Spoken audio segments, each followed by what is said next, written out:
युद्ध के 25वें दिन भी अब अत्याधुनिक मिसाइलों का इस्तेमाल हो रहा है और इसी में हाइपरसोनिक जो है उसके बारे में हम आपको बताते हैं कि अब इसका इस्तेमाल किस तरीके से।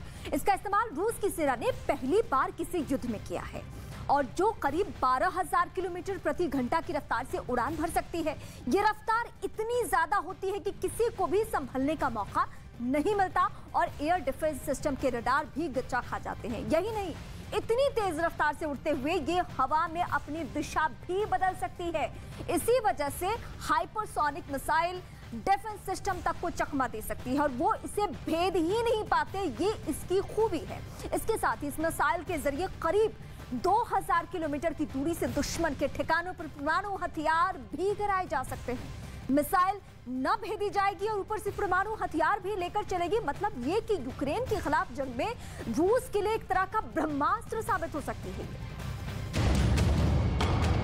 हाइपरसोनिक मिसाइलों का इस्तेमाल शुरू कर पुतिन ने जता दिया है कि वो जेलेंस्की को झुकाने के लिए किसी भी हथियार का इस्तेमाल कर सकते हैं और यूक्रेन को बचाने के लिए जो भी आएगा उसके साथ रूस बहुत सख्ती से निपटेगा।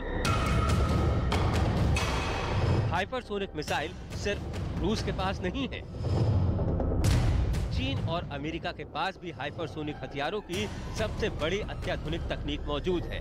इसके अलावा जो देश इन हथियारों को विकसित कर रहे हैं वो है Bharat, Japan, Australia, France, Germany और उत्तर कोरिया।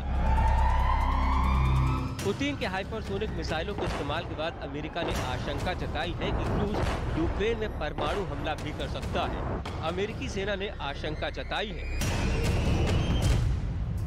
कि रूसी राष्ट्रपति पुतिन परमाणु धमकी का इस्तेमाल कर रहे हैं और एक नए परमाणु बम पर काम कर रहे हैं जो पश्चिमी देशों के रक्षा कवच को भी फेर सकता है।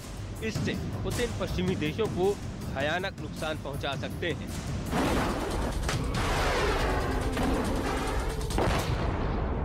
पश्चिमी देश आशंकित है कि यूक्रेन को मात देने के लिए रूस किसी भी हद तक जा सकता है।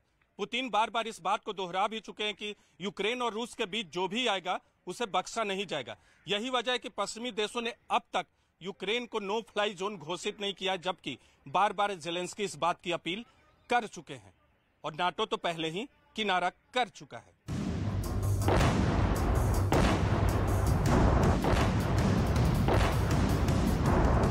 जलते यूक्रेन की तबाही का आलम मारियुपोल के थिएटर से लेकर देश के किसी भी दूसरे शहरों में देखा जा सकता है। यूक्रेन का आसमान रूस के हमलों से उठने वाले धुएं से करीब करीब काला पड़ गया है।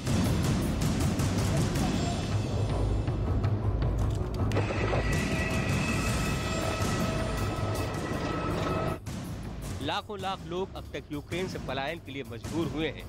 अमेरिका बार बार रूस को चेतावनी दे रहा है। अमेरिकी राष्ट्रपति जो बाइडेन ने चीन के राष्ट्रपति शी जिनपिंग से वीडियो कॉन्फ्रेंसिंग के जरिए यूक्रेन पर रूसी हमले और रूस पर प्रतिबंधों को लेकर चर्चा की। बाइडेन ने रूस को किसी भी तरह की चीनी मदद मिलने की स्थिति में अंजाम भुगतने की चेतावनी दी है। बाइडेन की किसी भी धमकी का पुतिन पर असर होता नहीं दिखता। दूसरी तरफ चीन भले ही रूस के साथ खड़ा दिखाई पड़े, लेकिन वो सीधे युद्ध में शामिल नहीं होगा और इसकी जरूरत भी नहीं पड़ेगी। दूसरी तरफ हाइपरसोनिक मिसाइलों के इस्तेमाल से दुनिया के सामने एक बात तो तय हो गई है कि यूक्रेन की तबाही का अंत अब नजदीक है।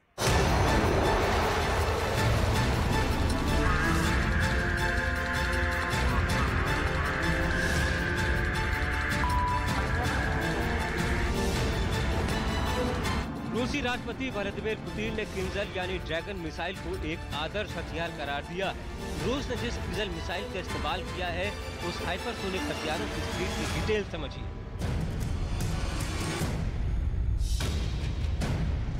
हाइपरसोनिक माक 5 यानी आवाज की गति से 5 गुना स्पीड। सुपरसोनिक माक 2 से 3 यानी आवाज की गति से 2 या 3 गुना स्पीड।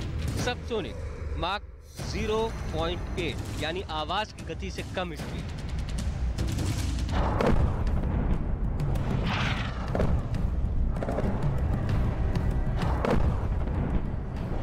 जरा सोचिए किस रफ्तार से यूक्रेन को तबाह करने की पुतिन ने प्लानिंग की है। रूस यूक्रेन के हर शहर को निशाना बना रहा है, मिसाइल बरसा रहा है, रॉकेट दाग रहा है, लेकिन उसकी निगाहें राजधानी कीव पर लगी है। यूक्रेन ने कीव को लेकर ऐसा चक्रव्यूह रचा है जिसे भेद पाने में रूस की सेना अब तक नाकाम रही है। इस बीच यूक्रेन ने दावा किया है कि उसने कीव के पास 30 अहम ठिकानों पर कब्जा कर लिया है। साथ ही ये भी कहा है कि रूस की सेना को उसने 70 किलोमीटर दूर खदेड़ दिया है। रूस यूक्रेन जंग कितने दिन और चलेगी कोई नहीं जानता, क्योंकि जब तक कीव पर रूस का कब्जा नहीं होता तब तक यूक्रेन हथियार नहीं डालेगा। रूस चाहता है कि जल्दी से जल्दी कीव पर उसका कब्जा हो और यूक्रेन को बिना किसी शर्त के झुकना पड़े।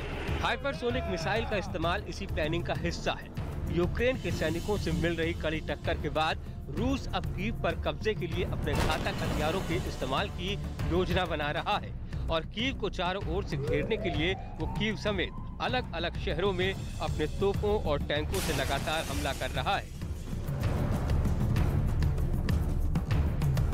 यूक्रेन के राष्ट्रपति वोलोदिमीर जेलेंस्की का कहना है कि यूक्रेन की शांति और सुरक्षा ही रूस की गलतियों और नुकसान को कम कर सकती है। रूस नहीं रुका तो उसे भारी नुकसान उठाना होगा। अब मुलाकात और बातचीत का समय है। बातचीत से ही रूस अपने नुकसान को कम कर सकता है। यूक्रेन की क्षेत्रीय अखंडता को कायम रखना जरूरी है। कीव पर कब्जे की लड़ाई में अभी कई दिनों का वक्त और लग सकता है, लेकिन 24वें दिन जिस तरह से घातक हाइपरसोनिक मिसाइलें यूक्रेन पर दागी जा रही हैं, उसके सामने यूक्रेन का बहुत दिनों तक टिके रह पाना मुश्किल ही नहीं नामुमकिन है। जल्द ही कीव पर कब्जा कर भी ले, लेकिन इस जंग में यूक्रेन का जो हाल हुआ है, वहाँ जो बर्बादी हुई है, उसे बयां कर पाना आसान नहीं है।